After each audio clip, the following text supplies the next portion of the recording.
Hosanna,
We love you,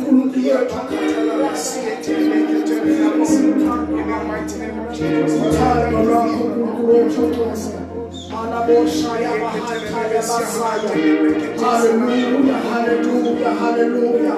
Oh, hallelujah, hallelujah, hallelujah.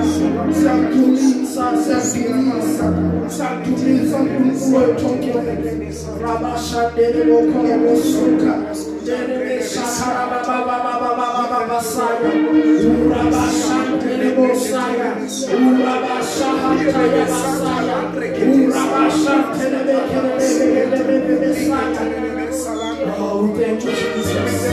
Hallelujah, hallelujah, hallelujah. Thank you, Jesus. Siyabingelela abazalwane emakhaya, siyabingelela egameni likaJesu, siyabingelela sinkonzo yepraise and worship. Uzongena ubaba wethu ngedala. Hallelujah. Hallelujah, hallelujah. Hallelujah. Hallelujah. Uzicebo lakhe lifezakale. Hallelujah. Amen. Hallelujah. Jesus. Hallelujah. Sizosho nje kanjalo sithi uzicebo lakhe lifezakale. Amen. Hallelujah. Hallelujah. Sithi izandla abazalwane emakhaya ukwazi ukuphakama ngenyawo. Hallelujah. Hallelujah. Hallelujah. Kuneculo esasimcula kudala lithi umbona phi wena ngimbona lapha kimi ehlazizi umbona phi Mbona lapha kimi ehlazizi yoya. Hallelujah. Hallelujah. Jesus. Ngena nje bazalwane. Hallelujah. Hallelujah. Umbona phi wena Mbona lapha kimi ehlazizi umbona phi mbona lapha umbona phi wena ehlazizi umbona phi wena ngimbona lapha enzale phansi inhliziyo yami. Hallelujah. Uyinkosi yezulu uphakeme kakhulu solibonga solibonga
We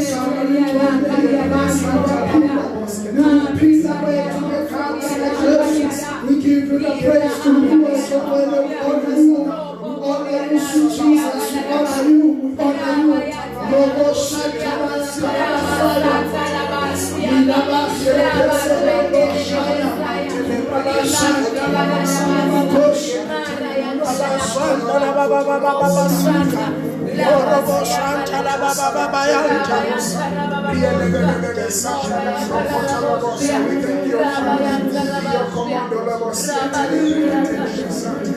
We thank you, Father.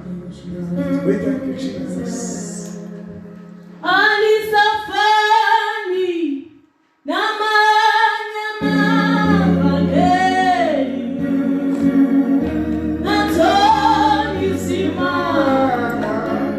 simana se ageni.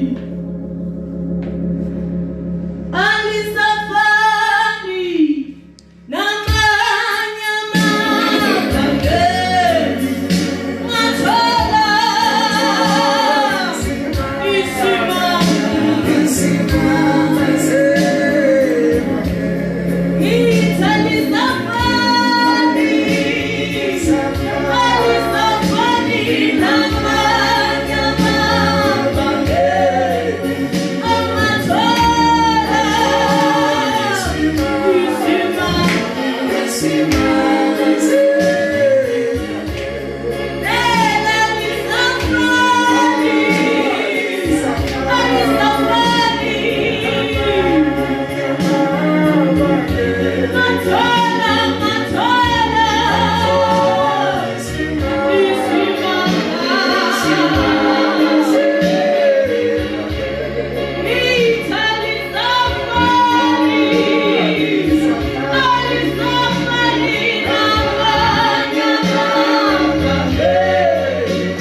We thank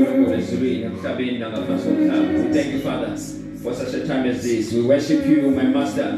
We thank you, King of Glory. You are the King of Kings. You are the Lord of Lords. You are the mighty God, the everlasting Father, the Prince of Peace. Moko robo su kamanda bi prandala boso bade. Yakulega chigotu na mkante. Yakulega ngombe. Yakulega ngaledia kaya. Ekameleka Jesus and Nazareth, my Master, my Father. Yakulega wakula uchikowe. All over the world, my Master, speak life. I minister life in the name of Jesus Christ of Nazareth. I stand against every sickness. I stand against every pain right now. Yekamanda Jesus and Nazareth. I bless your name, Father. We thank you, Lord Almighty. We thank you, Father. We worship you, Lord Almighty. We glorify your name, my God. In the name of Jesus Christ. We bless your name, my Master. Thank you, Lord. Thank you, Jesus. Hallelujah. Praise the Lord. We go see and sulu. Who page me nakulu is all the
I'll give you the praise, I'll give you the glory. Even today, Lord Almighty, this afternoon, I give you praise, my Master, my Father, in the name of Jesus Christ. We thank you, Father. We worship you, Lord. We glorify your name, Jesus. We thank you, King of Kings. You are the Lord of Lords. You are the mighty God. You are the God of Mount Zion. We worship you, Lord, in Jesus' name. Amen. Hallelujah. Giving it all the viewers. I greet all the viewers all over the world. All the sons and daughters of Mount Zion. I greet you in the wonderful name of our Lord Jesus Christ. Amen. Amen. Wako mngani bekhaya ngiyamuzwa. Amen wako mngani. Hallelujah. Siyabonga bazalwane, siyabonga uNkulunkulu osiphethuka nje ukuhlangana kulelanga la namhlanje in this month of the Holy Spirit. In this month we are led by the Spirit of God. We are solely dependent to the Holy Spirit. Siyavuseleleka ukuthi sinomduduzi akashiyanga sodwa uJesu, akashiyanga siyintandane uthi ngishiya nomduduzi ngoqiniso ntshela konke. Hallelujah. Sinomoya osishela konke. Amen. Hallelujah. Oh yes, oh yes. So you should go straight to the Word of God. To the Word of God. More of Shikamanda. All over the world. Today is a Father's Day. It's a great day. It's a Father's Day. It's a Father's Day. Say Happy Father's Day, Happy Father's Day. Amen. Yes, I want you to say Happy Father's Day. Amen. Amen. So, I'll just speak a few words. Before I'm going to do some sometimes man kulega denga palala dipalege izwi iBible the Bible is revealing yourself to you. Ngithi ngithima ngifundiswe ngalithola engathi lencwadi eyavula wena kuwe ungathi iyakintroduce iletha wena kuwena. Hallelujah. Mhlawumbe before ngikhulume lokho ake ngifunde le ncwadi le. Ake sibheke amaKorinte 2 chapter number 19. AmaKorinte 2 2 Corinthians chapter number 19, chapter number 1 verse number 19. 2 Corinthians chapter number 19. Oh Jesus Christ. Wasifunde lesihlungwini uverse number 19. No my soul must study. The Son of God, Jesus Christ, that Silas and Timothy, and I told you about, was not yes and no. Students. The Son of God, Jesus Christ, that Silas and Timothy. The Son of God, Jesus Christ. That Timothy, Silas, and I preached to you was not yes or no. Amen. Speak that. The Son of God, Jesus Christ, that Silas and Timothy and I told you about. La ukuluma the message I shumaila bubo. Hallelujah. Ukuluma ngomyalezo about the message. I'll study soon. Verse 19. Verse 19. Ngokuba indodana kaNkulunkulu uKristu Jesu, right? Owashunyelwa kini thina. Safika kinina sashumayela uKristu Jesu. Ngoba umyalezo kaPaul no Sila no Titus babeshumayela uKristu Jesu. kanjani umyalezo? Ngokuba indodana kaNkulunkulu uKristu Jesu washunyelwa kimi yithina. Mina noSilvano noTimotheo. Right. Wayengesiye uyebo kanye nokhabo. Kepha kuyena kunguyebo. Okay. Kunenye izibili ezibamba la. Okokuqala la uPaul urevela noma wambula umyalezo owayewushumayela. Ake ngithathe nale version NIV. NIV ifundeka kanje. Verse number 19. For the Son of God, Jesus Christ, whom was preached among you by us. Which means when we came to you, we preached the Son of God. Our message to you was Jesus Christ, the Son of God. Ulumele lo myalezo lo omenuka noma uyebo, yabona? Kodwa angikho lapha namhlanje. Ngifocuse ekhenini number 1 ukhuluma la nge-message awayishumayela. What do you know?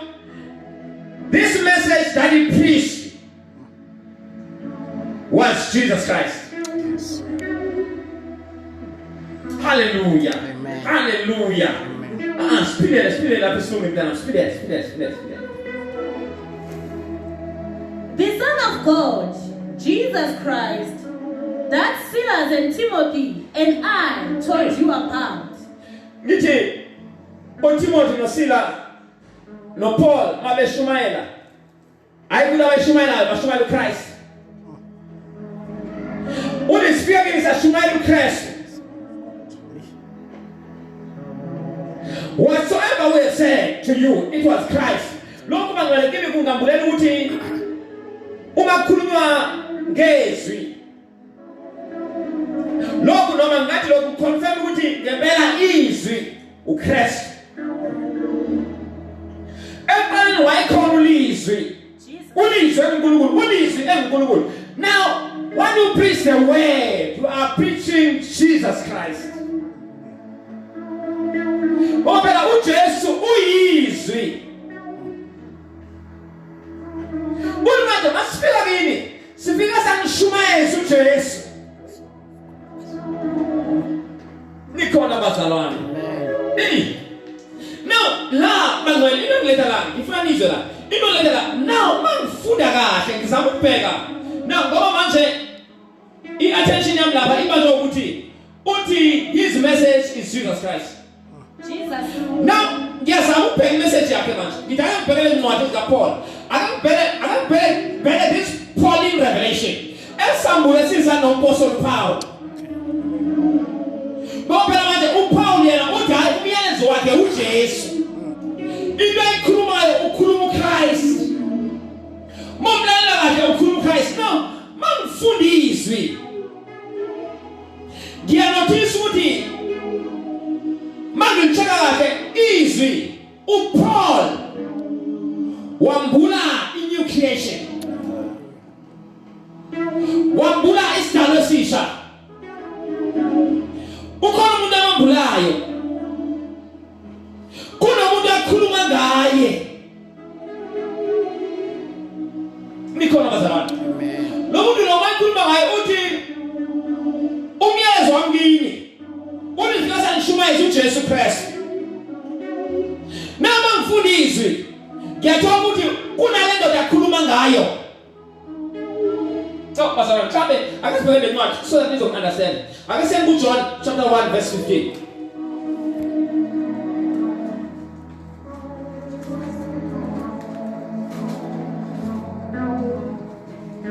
Chapter 1, verse number 15. Verse 15. Verse 15. uJohane wafakaza ngaye. Wamemeza wathi, Uyena lo ebengisho ngaye ukuthi lo ozayo emva kwami uvelile ngaphambi kwami. Yes. Ngokuba wayekhona kuqala kunami. Verse 16. Verse 16. Ngokuba ekugcwaleni kwakhe samukela sonke umusa phezu komusa. Samukele sonke umusa phezu komusa. Awuthi isiLungu verse number 15. John told people about him. John said, "This is the one I was talking about. I said, the one who comes after me is more important than I am." He was John bazalwane noma wayikhuluma yena. Uma wayikhuluma naye wayirevela uChrist. Must be calling down la uNathaniel. Ekhuluma I think it's chapter number I guess it's chapter number no, verse number 44. Verse 44. Verse 44. Philip was from the town of Bethsaida, Yeah? the same as Andrew and Peter. Right? Philip found Nathanael and told him, "Remember what Moses wrote in the law. Moses wrote about a man that was coming. The prophet wrote about him too. We Right? have found him. His name is Jesus." Well, now we have found a man that the prophet spoke about. That Moses spoke about. Nikhona namhlanje. Ngithula manje la uIsrael uphethe incwadi yamaprofeti. Uphethe incwadi yomthetho kaMose. Not understanding ukuthi le ncwadi la iphethe kunomuntu ekhuluma ngaye. Usethi manje la uNathanael, I think it's verse number 44. Of 45, sorry.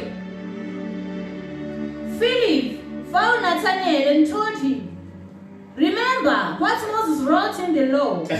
Moses wrote about a man that was coming. The prophets wrote about him too. We have found him. His name is Jesus." We have found him. His name is Jesus. That is so. Verse 44. uPhilip wayengowaseBethsaida, umuzi kaAndrea noPetro. uPhilip wafumana uNathaniel. Wathi kuye, "Simfumene lo waloba ngaye emthethweni uMose." Udayi simfumene lo owaloba ngaye emthethweni uMose. Nikhona bazalwane. Amen. Labazane laba angazi ngathi kubona lokho kuyirevelation. Ngoba abanye babemfunda uMose. Kodwa bona bafikelela kwireality. Manje izwi ligcwalisekile. Jesus. Ngoba lo uMose athetha ngaye. Lo uIsaiah athetha ngaye thina simfumene. We have found a man that Moses and the prophet were talking about. We have found Jesus Christ. Simfumene Jesu. Ulindoda le uMose wayikhuluma ngayo. Indoda le abaprofeti ababekhuluma ngayo. Thina manje we have found him. Nikhona phela bazalwane. Now ngithi ke le manje besifunda ke siphinde ngale ku Corinthians chapter number 1 verse 19. Mhlambe angithathe la kulelanga. Angithathe la. Verse 19. For the Son of God, Jesus, who was preached among you. The Son of God, which is Jesus, was preached among you. Now ngithi manje mangibona umyalezo kaPaul. uPaul ngizwa ekhuluma ngesidaba esisha. Mangifuna uJohn ngihlangana noJohn ethi umkhulu kini kunosezwe. Na uJohn ngimbona ekhuluma ngenew creature. Mangibheka kumaGalati uPaul ivangeli elishunyelwa yimina akusilo ingela abantu. We have told them about my Kurume. I reveal this new creation. Hallelujah. Now we told you the Evangelical Paul. Evangeli elambula establishisha. Upolo kuluma ngam nawe. Upolo mbula a new creature. Upolo mbula indoda noma umuntu ebuKristu. Hallelujah. Our prophet no Moses bambula uKristu. Upolo mbula umuntu manje ebuKristu. Wambula now a new creature. Now mighty manje among us mighty pathway ushumaile uJesu Kristu. Masifundisi alishumayelayo ukhuluma ngestablishisha. Ukhuluma about a new creature. Abesifunda Romans chapter 8 verse number 1.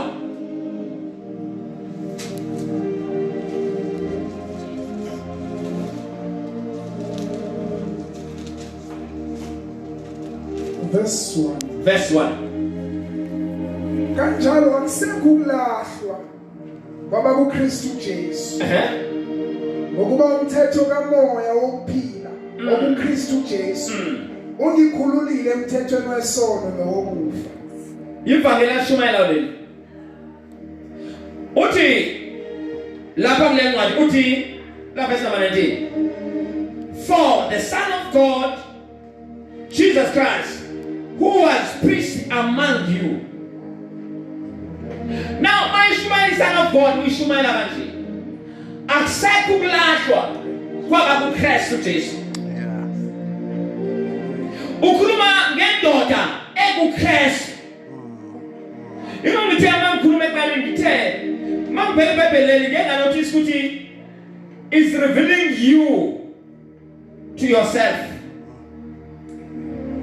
Lambula wena kuwe. Katika izwi magwele, ya notice izwi. Lambula li introduce wena kuwe. La sisa wena li wasisi wena. Ngoba phela uwena kahle akuyona inyama lesibona. Uwena umoya. Hallelujah. Uma sibheka magwele, uma sibheka incwadi yeGenesis. Kama sibheka uGenesis. Genesis 1 verse number 26.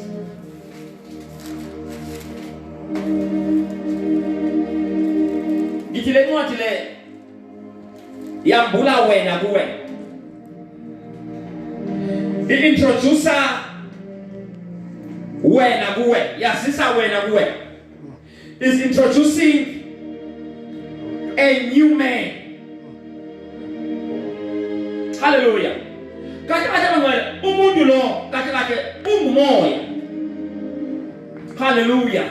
Akasifundela Genesis 1:26. Verse 26. uNkulunkulu wathi basenza abantu ngokomfanekiso wethu. Basifuze babuse phezu kwenhlanzi zolwandle. Yeah. Ezinyoni zezulu, nezinkomo, nomhlaba wonke. Izilwanyana zonke ezinwabuzelayo emhlabeni. Hallelujah. Ule manje masenza abantu ngokomfanekiso wethu. Ngithi le ncwadi is revealing a man. Noma ngithi le ncwadi le is revealing yourself to you. Ule manje la indlela esiyona ile bazalwane. Masenze umuntu ngokomfanekiso wethu. Ngokufana nathi. Asifuze abuse. Now masibheka lo muntu lo unikwa i-authority. Unika i-dominion ngoba before umuntu angene esonweni wanegunya kwinto yonke emhlabeni. Nikhona mntana bazalwane. Authority, authority esimanga. Elogunya leyo sesalibona kuJesu mayifika emhlabeni. uJesu mayifika wayikhuluma nezimo zonke. Wayikhuluma nomoya, wayikhuluma nothoko. Wayihamba phezu kwamanzi. Wayiwashintsha amanzi abe wine. uJesu had all authorities. Now umuntu oqala before umuntu angene esonweni, he was just like Christ himself. When wine authority, wine minimum gunya. Nicola Namchat. Now, the continent Imbulatina is revealing us to us. He introduces us to Nagiti. A man is a spirit. Omundu moya. A man is a spirit being. Sinigiwa jama senses la au 5. Ukuze sikwazi ukucommunicate phela nezwe leli nyama esiphila kulo. Kahle umuntu yena umoya. Though ingqondo namhlanje seyifundiswa ama senses noma imizwa le information edona engqondweni, information esengemizwa, imizwa etshela ukuthi kuyabanda manje. Kodwa ngiyakholwa ukuthi before Adam angene esonweni, umuntu waye infonywa umoya. Nicola namhlanje. Hallelujah. Speed Genesis 26. Verse 26. uNkulunkulu wathi basenza abantu ngokomfanekiso wethu. Basifuze. Babuse phezu kwezinhlanzi zolwandle, nezinyoni zezulu, nezinkomo, nomhlaba wonke, nezilwanyana zonke ezinwabuzelayo emhlabeni. Akuthathelela. Uthi la. Then God said, let us make a mankind in our image, in our likeness, so that they may rule over all fish in the sea and the birds in the sky, over the living stock and all the wild animals, and over all the creatures that moves along the ground. Get mina umuntu before isono. Why the authority is man? Giti lelo kunya lelo simbone only ku Jesu. Maise hamba kabeni, esapile kabeni. uJesu uyawal exercise alikunya. Ngoba lala teka ku Adam emva kwesono. Nikhona namhlanje. Amen. Hallelujah. Now, umuntu jalo kanje. Umuntu is like God. Let us make man in our image, in our likeness. Umuntu bazalwane kahle. Umuntu is like God. Ubi class kama mshobade. Umuntu we class kaNkulunkulu. We belong in the class of God. Get ukuthi understand lokho bangwe. Ingakho namhlanje siyama victims ezi4. Siyama victims ezigulo zonke. Ingoba lokho akangeni kahle entizweni yethu ukuthi we are created in the class. In fact, we are in the class of God. Now, le moti le yambula tina. Let us make a man in our image. A mankind in our image, in our likeness. Hallelujah. Amen. That is a man. Now, we are not just, is not just a spirit, but we are the eternal spirit. So, moya onga pay. Hallelujah. Amen.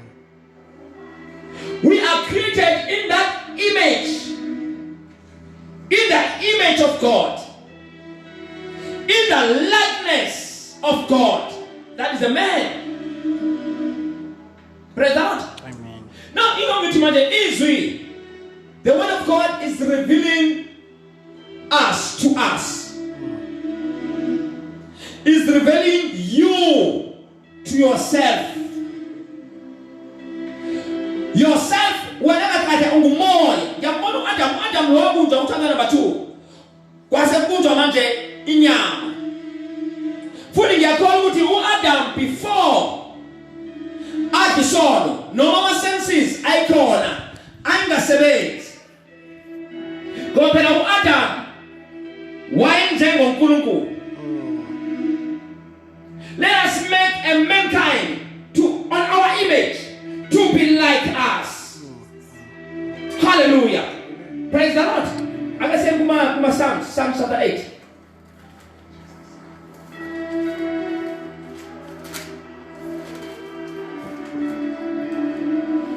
From verse number 4.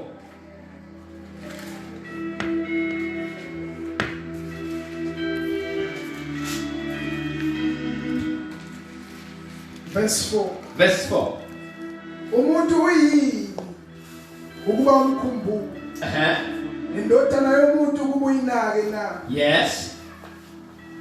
Wamenza waba ngaphantsana kukaNkulunkulu. Wamkhelisa ngenkazimulo nangobukhosi. Wamkhelisa ngenkazimulo nobukhosi. La udescribe noma uchaza umuntu ukuthi unjani. Masikhuluma ngomuntu bazana, asikhulumi ngama senses. Asikhulumi ngenyama lesiyembethe. Kahle umuntu unenkazimulo. Ukheliswe ngenkazimulo. Nikhona namhlanje. Pin it down. Verse 5. Verse 5. Wamenza waba ngaphantsana kukaNkulunkulu. Wamkhelisa ngenkazimulo nangobukhosi. Now sikheliswe ngenkazimulo. Sabase sakunikwa ubukhosi. That is who we are. Ankhuluma ngale fake image le uSathane zame ukusenza yona. Kahle a real man, a man in Christ is crowned with glory, is crowned with honor. That is who we are. Nikomena mthathu. Ingoba lencwadi yambula wena kuwe is revealing you to yourself. Nikomena mthathu bazalwane. Speed at verse number 5. Verse 5. Wamenza waba ngaphantsana kukaNkulunkulu. Wamkhelisa ngenkazimulo nangobukhosi. Right. Wamenza abe ngumbusi phezu kwemisebenzi yezandla zonke. Uthi wamenza into esenziwe lebazalwane. Senziwe sawumbusi. Phezu kwayo yonke imisebenzi eyenziwe uNkulunkulu. Kune authority esinayo. Bangale kunegunya thina esinalo. Nikhona namhlanje. Noma legunya lakhe kaAdam, kodwa uthi mayifika uJesu, ungirestorile lokho noma ubuyisele lokho. In fact uJesu ulethe ongaphezulu kwalokho. Hallelujah. Ngoba usinike phela yena umoya ongcwele. Usinike the real thing. How can this look? Verse 5. That is so. But people are important to you. You made people almost like God. Yeah. And you crown them with glory and honor. But we are crowned with glory and honor. We are crowned with glory and honor.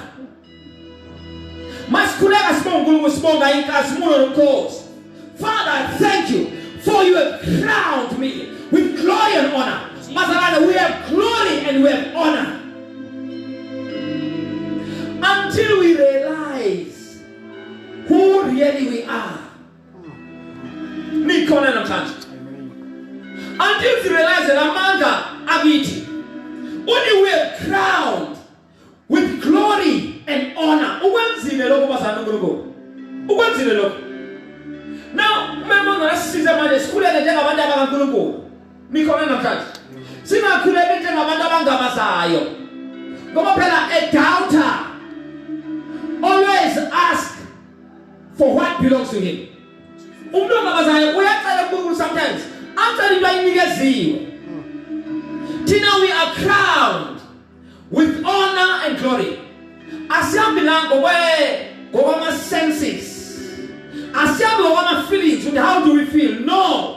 We confess the word. We are crowned with glory and honor. Hallelujah. Speak it for the last time.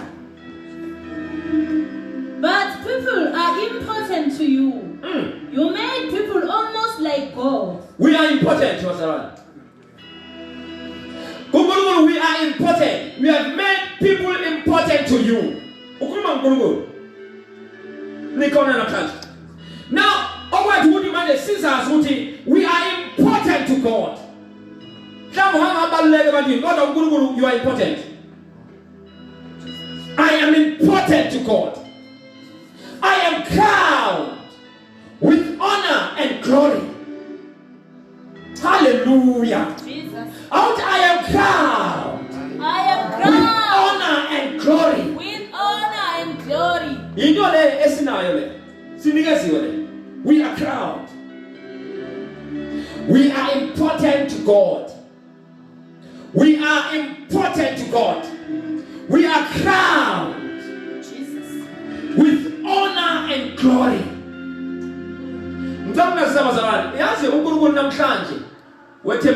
In this generation,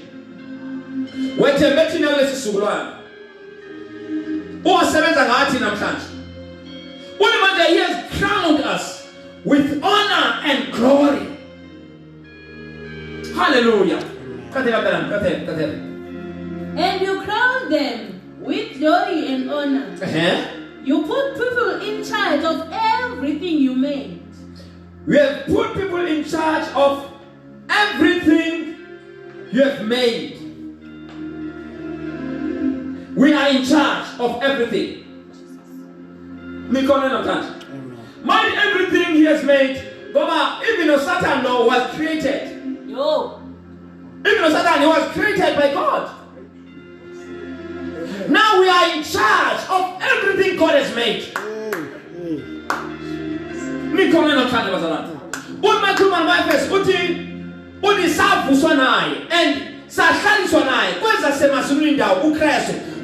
Far above. We are far above every principality and every power. All things were created for him. All things were created by him. And all things were created for him.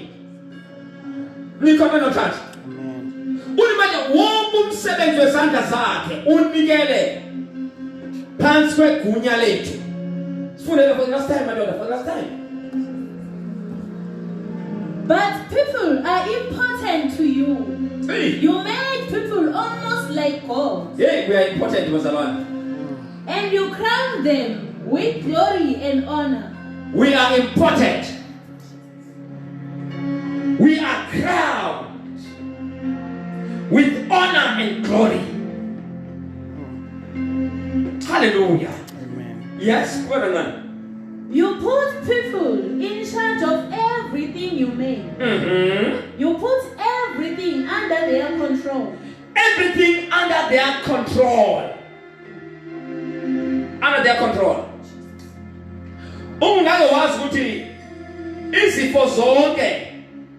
They are under your control.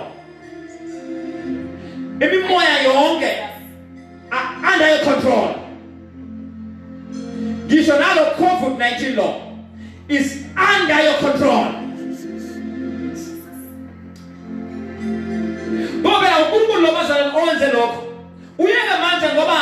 Senses now.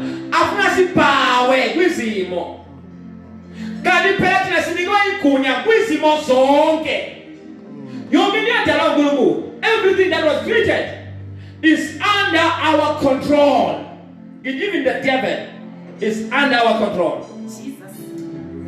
It's under our control. Amen. Hallelujah. Amen. If you don't open up for the last time. But people are important to you. You made people almost like God. And you crown them with glory and honor. We are made like God. Like God. We are made like God. Let us make men on our image to be like us.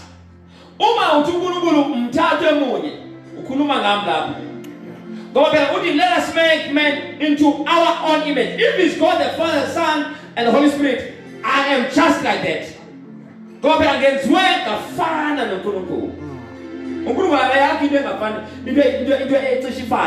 He made us like it, exactly like it.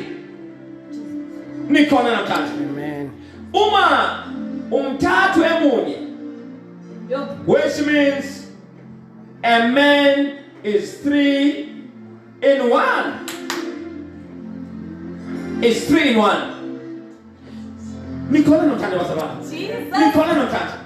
You know what? I want me and you to refuse to bow.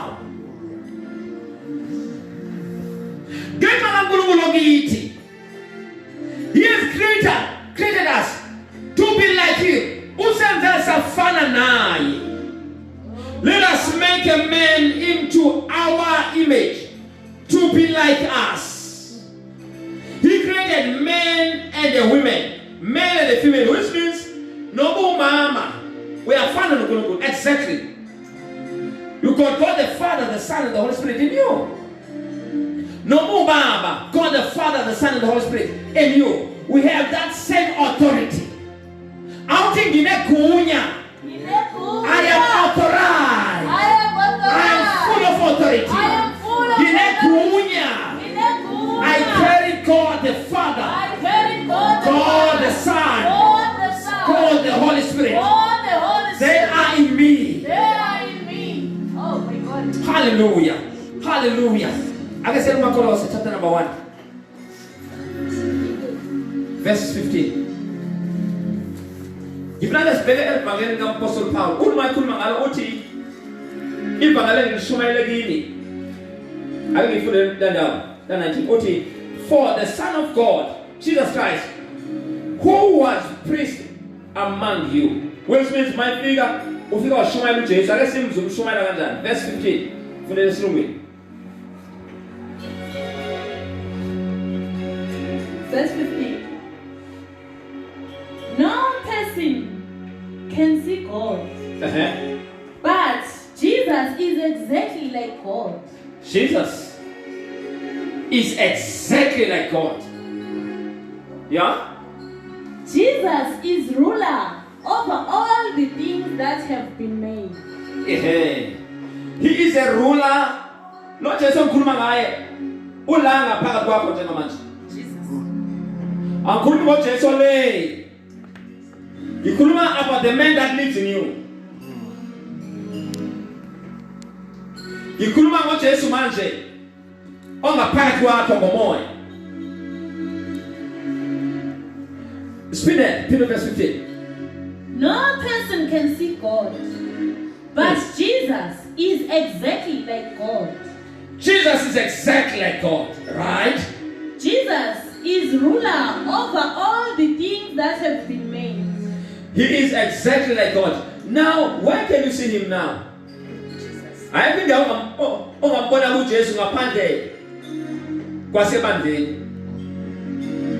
the church is Christ himself. Mamela Bazaran. Ibanda uJesu. Uyimakhuluma uthi ngisho ibandla elingumzimba wakhe. Ukugcwala kwakhe. Manje, this Christ Jesus. Unakekho umuntu ongabona uNkulunkulu.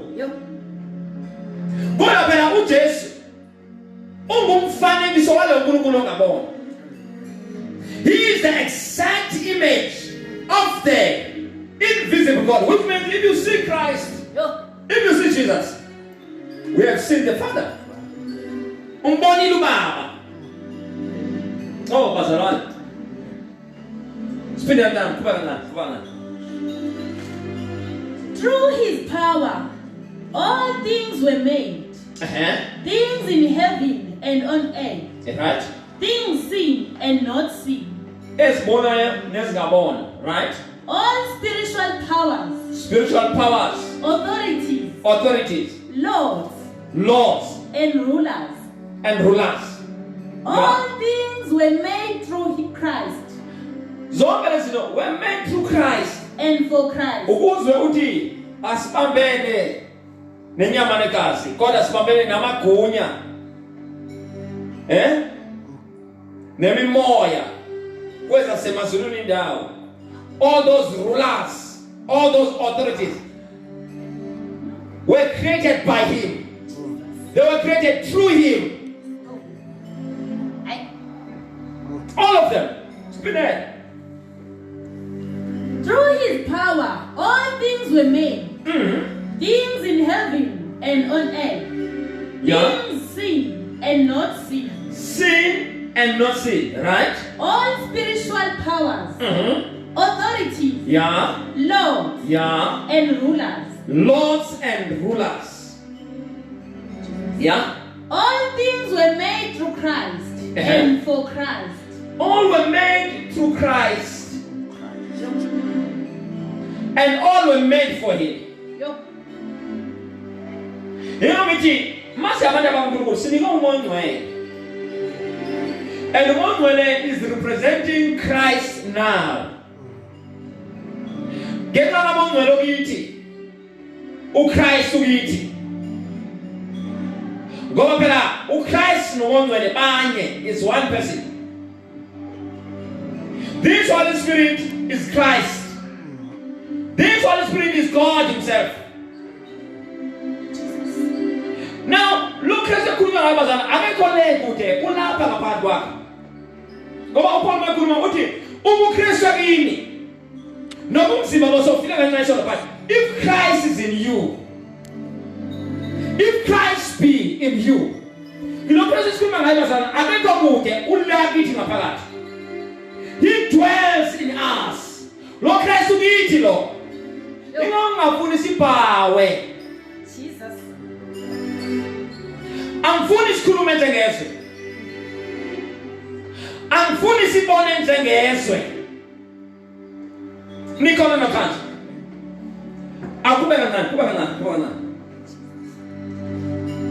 Christ was there before anything was made. And all things continue because of him. Yeah. Christ is the head of the body. The body is the church. Everything comes from him. And he is the Lord who was raised from the dead. Right. So in all things, Jesus is most important. God was pleased for all of himself to live in Christ. Only now, come to us, look. Uguti, ebuti going back a bonke. Apfa ebo Christ. Bongo butiko bgatiko. Bongo bu Jehovah, buga Jehovah. Bongo bu kulukulu buga kulukulu. Ushedi bu Christ. Christ lo. Ukwibanda.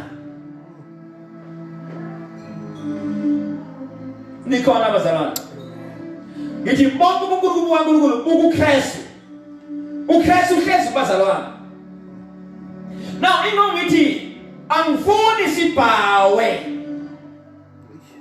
Angifuni sibhawe nesonto isifo. Ngoba phela the greater one is in us. uKristu kithi. And la uKristu kuhlezi ubuthixo bukaThixo. Everything that makes God to be God is there in Christ. Nikhona nokhathi. Amen. Uma bengiwuNathaniel bengothi mangibona ibandla ngithi mangibiza umngane wami ngithi oza ngalawe eDavide. Ngoba ngiyitholile manje indoda. Umbuzo Paul noPetro kanye noJohn akhuluma ngayo. Ngoba la uNathaniel mayikhuluma ngoJesu uthi sifumene indoda phela le uMose nabaprofeti abakhuluma ngayo. Now mawufika nawo kwibandla. Ibandla is a man which Paul, which Peter, which John was talking about. Silo mundu kinu John wayikhuluma ngaye. Silo mundu kina uPetro wayikhuluma ngaye. Silo mundu Paul wayikhuluma ngaye. Nikhona bazalwane. Ithi izwi lambula wena kuwe is revealing you to yourself.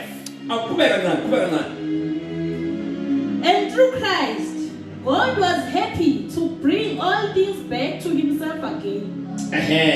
Things on earth and things on heaven. Okay, I can see chapter number 2, verse 8. Be sure that No person leads you away with false ideas and words that mean nothing. Those ideas come from people, not Christ. Right. Those ideas are the worthless ideas of people in the world. Yeah. All of God lives in Christ fully. All of God, Basaran. All of God lives in Christ fully. Now, if you have Christ now, we have what is needed. No. Come on. All of God lives in Christ fully. The totality of God is in Christ. Now, to have Christ now is to have the totality of heaven. Mandala Christ. Sinobutiko gatiko. Ulapa geti. Sinobu kulukulu bukankulukulu. Ulapa ngaphakathi kwethu. Likhona ibandla namhlanje. Amen. Ngithi mina all of God, God the Father, the Son, and the Holy Spirit dwells in Christ, lives in Christ. Ngithi now even later labazana nemkhalisa ula ingoba this Christ is in the church. Udu Paul, Christ wekini. Akubathi uChrist obuni. Yithemba lenkazimulo. The Christ that is already in you. Christ is in you, church of God. Christ is in you. Nimpendulo yeswe. Izoqakile namhlanje. Impendulo wakhona. Jesus. Impendulo ikhona. Impendulo ikhona. We can be limited uma ibandla lingazufinyelela ekuziqondeni ukuthi lingobani singobani kuKristu. Now we carry Christ. We carry Christ. All of God lives in him. Hallelujah. Spin it down. Spin it for the last time. All of God lives in Christ fully. Even in Christ's life on earth. And in Christ, even in Christ's life on earth. Jesus.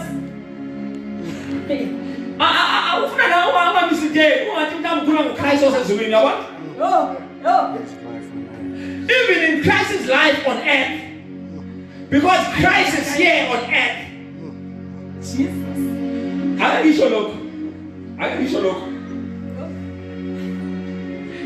sure. Odila, even in Christ's life on earth. Guys, you know, when we preach Christ, I want to but too many, but the guys say, I saw one. Who's what to me? Don't put so cool, I come Christ, I come Jesus. La Lena. It is not wrong to say, I am Christ if you are. But it is wrong to say, I am Christ if you are not. And Peter, it's not wrong to say, I am Christ when you are. But it is wrong to say, I am Christ when you are not.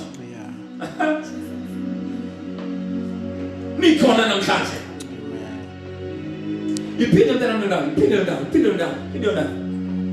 All of God lives in Christ fully. All of God lives in Christ fully. Even in Christ's life on earth. Even in Christ's life on earth. Even in Christ's life on earth. There is Christ on earth. It is wrong to say you are Christ if you are not. If you are not. But it is not wrong to say I am Christ if you are. You can't deny yourself. When Christ, who is our life, appear, then we will appear with him in glory. Colossians 3 verse 4. Uti, your real life is Christ. I can't deny myself. You can deny yourself if you want to. My real life is Christ. When he appears, then we will appear with him. Jesus. Because our real life is Christ. Is Christ. Hallelujah. Yet I will repeat that for the last time. It is wrong to say you are Christ if you are not. But it is not wrong to say I am Christ if you are. You know yourself. You know yourself. Verse number 9. All of God lives in Christ fully. Even in Christ's life on earth. Yeah. And in Christ you are full. And in Christ I am full. Yeah, I know. Full of what? You need nothing else. I am full of God in Christ. Because Christ is full of God. But now, even us, if we are in Christ, we are full. We are full of one thing. We are full of the Father. We are full of God. We are full of God. I am full of God. I am full of God. The Father. I am full of the Father. Oh, Pastor Luan, repeat down the verse. And in Christ you are full. You need nothing else.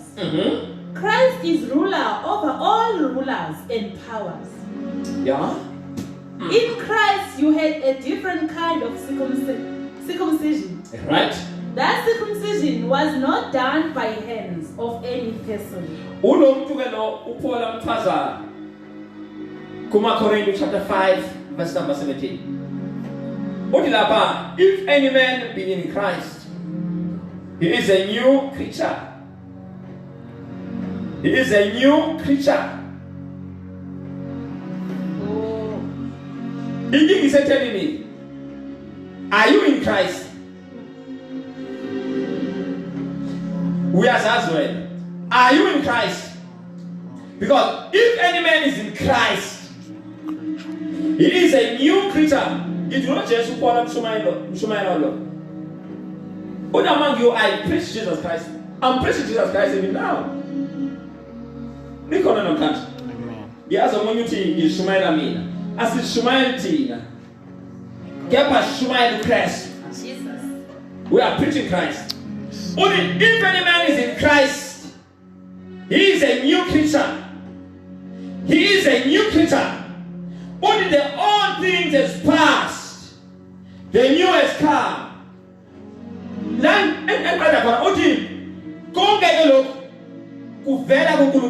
All this comes from the Father. All this comes from God. Hallelujah. Praise the Lord.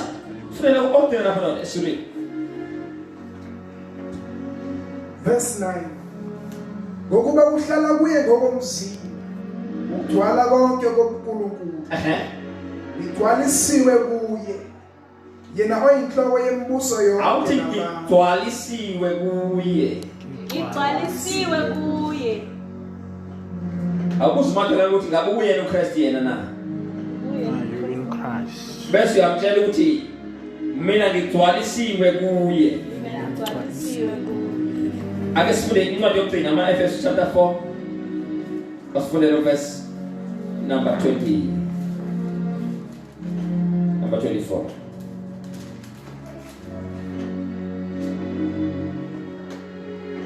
Verse 24. No more than 22. So 24. Verse 7. Verse 22. Ukuba nikhumule umuntu omdala ongowenkambo yokuqala. Onakala ngezikanuko zenkohliso. Right? Nenziwe basha emoyeni. Ukuba nikhumule umuntu omdala ongowenkambo yokuqala. Owanakala ngezinkanuko zenkohliso. lenziwe basha emoyeni wengqondo yenu nembathe umuntu omusha owadalwa ngokukaNkulunkulu ekulungeni nasekungcweleni beqiniso. Lo muntu omusha lo simembethe lo. Yabo? Asizami. Simembethe. Ingawathi uma ubane kuKristu isidalwa esisha. The moment you are in Christ, uyamembatha lo muntu. Uthi nikhumula umuntu omdala ngoba uthe ngale uma ubane kuKristu isidalwa esisha, konke okudala kudlulile. Alibheka sekuvela okusha. Okuphi lokho okudala okudlulayo? Ulo muntu omdala. Uma khona okudala sekudlulile, ulibheka sekuvela okusha. Uthi ke konke lokho kuyintando kaNkulunkulu. Hallelujah. I can study slow, still slow. Verse 20, verse 22. Verse 22. You were told to live your old self. This means that you must stop living the evil way you lived before. Right. That old self becomes worse and worse. Because people are fooled by the evil things they want to do. Right. You must be made new in your heart and in your thinking. You must become a new person, made be like God, made to be truly good and holy. Verse 24. 24. You must become a new person, made to be like God, made to be truly good and holy. You know, we are called to put on the new self. This new self, Uti, is made to be like God. I was saying, if vision is to make God. The moment all of us see put on the new self, which is made to be like God. Mama nambazam giti, upon my kulmala, Uti, my figure, bad way, Shumaile, Jesus Christ. Now, Maggie food in what is like, they are told to Kulmangat. Nicola Natant. Jesus. Yes, preach Jesus Christ. Kola food is talking about us. Hallelujah. I will put it down. Lord, verse number 24. And to put on a new self, created to be like God in true righteousness and holiness. I got to you accept it. Look, only just put on. Jesus. Put on. Our God is to put on. We put on by faith. Jesus. Is to put this garments on by faith. Put on. Praise the Lord. You are only through meditation. Put on your new self. Put on your new self. We put on the new self. What this new self? It is the will of God for us to be like our Father. And the school again, as many as now, school again. Before school again, before school again, I'm going to release the power of God now. Sickness is not your portion. Sickness is for zonke. Sivela kusatan. Akone soto esivela kuNkulunkulu. Izifo zonke sivela kusatan. Sikhonele ukuzontshontsha intokozo yakho, sizontshontsha imali yakho. Sizontshontsha ukuthokoza kweingane zakho neingane zakini. Ngoba everyone ufuna into yenzayo manje anike wena attention. Izifo zonke aziveli kuNkulunkulu zivela kusatan. Sintshontsha intokozo yakho, intokozo yeingane zakho. Sizontshontsha even imali yakho. Those are the chains from hell. Akukhuleke nawe njengamanje. Thathisana sakho sakho right. Usibeke esifubeni sakho. I pray with you now. Egameni kaJesu Kristu waseNazaretha. In the name of Jesus Christ. All you sickness and pain. Nonke ninazifo. Nonke namimoya. Nonke namadimoni omnyama. Njengamanje I say, be cast out. In the mighty name of Jesus Christ. Out. In the name of Jesus Christ. Come out of that body now. I say, come on, you darkness. Come out from that family. Come out, you coronavirus. Come out now. I say, come out, you pains. Come out, arthritis. Come out, all you evil sicknesses. Song is the first quarter there. Come out now. In Jesus' mighty name, I break every chain. I break every yoke. Now, be free. Be free. In Jesus' name, I set your family be free. I set your business free. I set your marriage free. I set your family free. In the mighty name of Jesus. I say you are free. In Jesus' name. Just check yourself. You are free. Those chains and those bondages have left you. In Jesus' name. Until next time. God bless you. Shalom.